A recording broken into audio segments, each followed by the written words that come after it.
Good morning, everyone. In this video, we are on page 3 of the note packet. We are going to solve each equation with complex solutions. So first, if an equation has complex solutions like this one, should we even try to factor it? Something that you may have noticed about all the factoring that we've done in the past is that if we're able to factor it like x plus 3 and x minus 4, or 2x plus 3 and x minus 4, we are always going to get real solutions, and in particular, real rational solutions.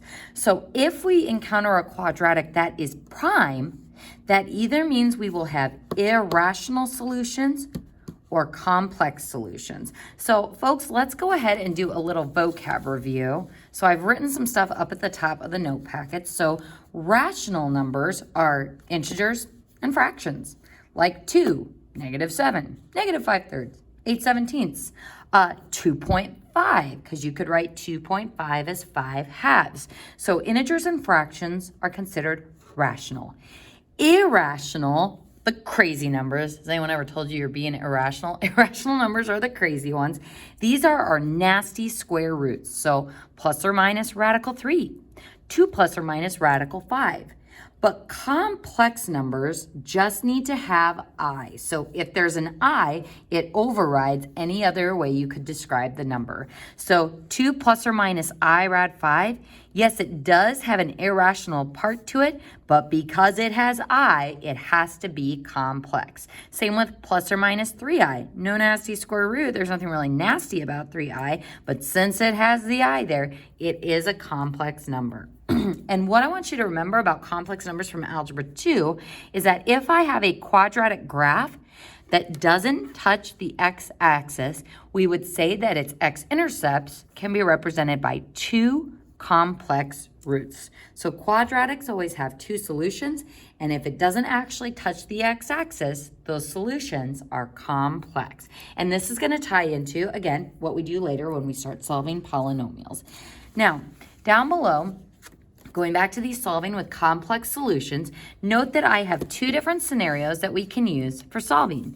If I only have x squared in the equation, we can isolate that x squared and square root, as we have done in the past to solve, making sure we include that plus or minus.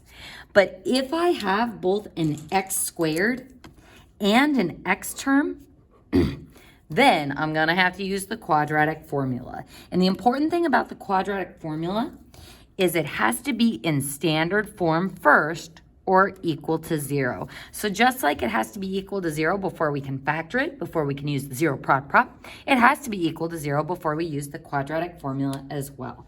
So folks, we're going to go ahead and look at these 3 problems and see how each of these solving rules applies. First, every year I mean to change this. Let's change that y squared to be an x squared.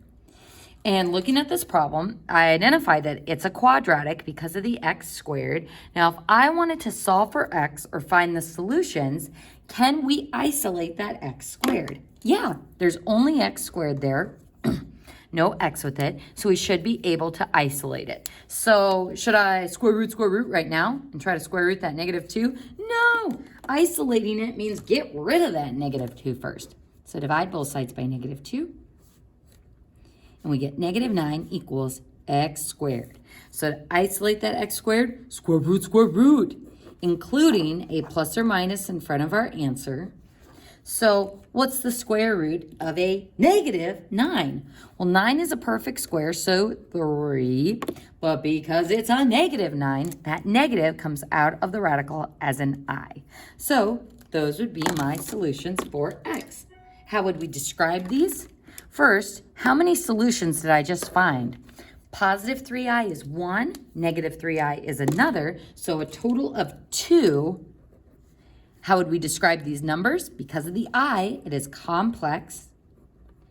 And we can say we have 2 complex roots, complex solutions, or complex x-intercepts. Well, and if they are complex, so we don't actually see them intersecting the x-axis. So roots or solutions. And that would be how we would describe our answers. Now, moving on to our next one. Can we square root here? Unfortunately, no, because there's no way of getting that x squared and that x together or separating them by just square rooting. So when I have x squared and x, we have to do the quadratic formula. So folks, I'm going to go ahead and sing the happy little song to make sure we know the quadratic formula. And one thing about the little songs is most of the time, they don't include that it's x equals in front of the quadratic formula because you are solving for the x-intercept. So quadratic formula is negative b plus or minus the square root of b squared minus 4ac all over 2a.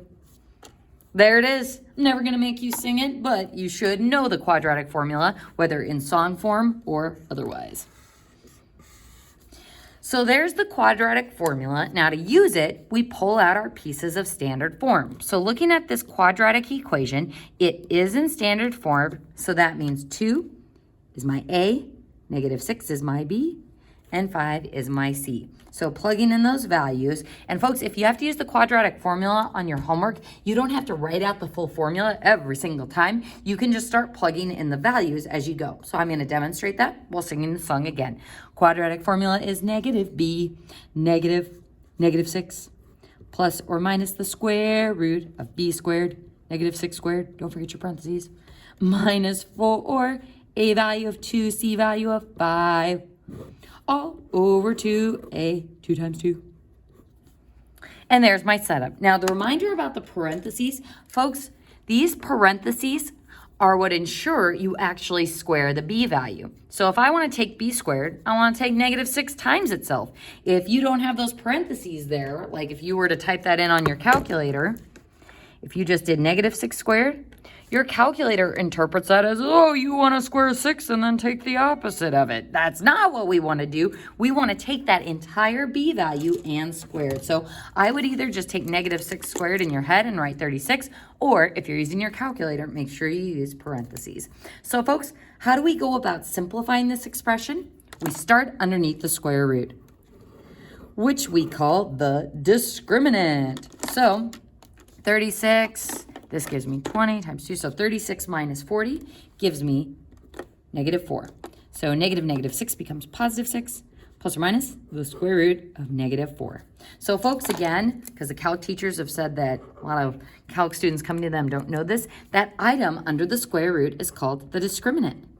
And the discriminant is important because it tells me the types of solutions that I'm going to have without fully simplifying the quadratic formula.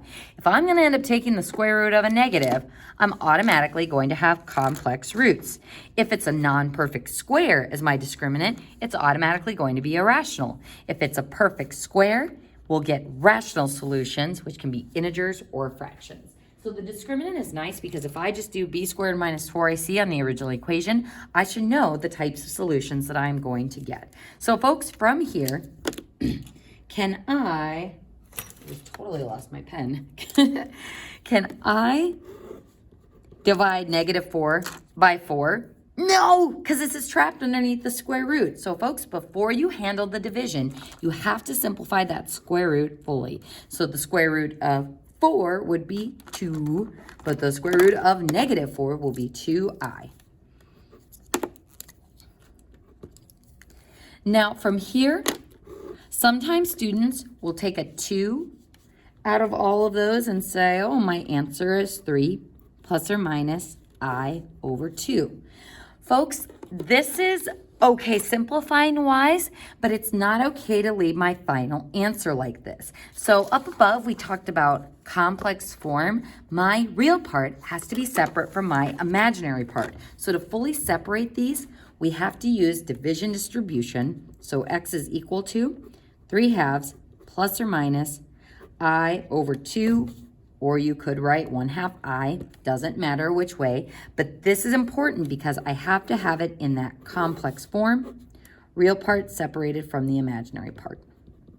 Complex form, A plus BI.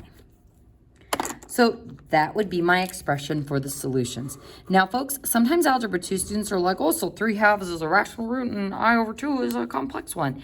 My solutions are 3/2 plus I over 2, which is complex, and 3/2 minus I radical 2, which is all, or I over 2, not I radical 2, which is also complex. So even though this has a real component to it, this is still 2 complex roots, as is this one. So 2 Complex roots would be how we describe this one. So folks, on your own, I want you to go ahead and try problem C.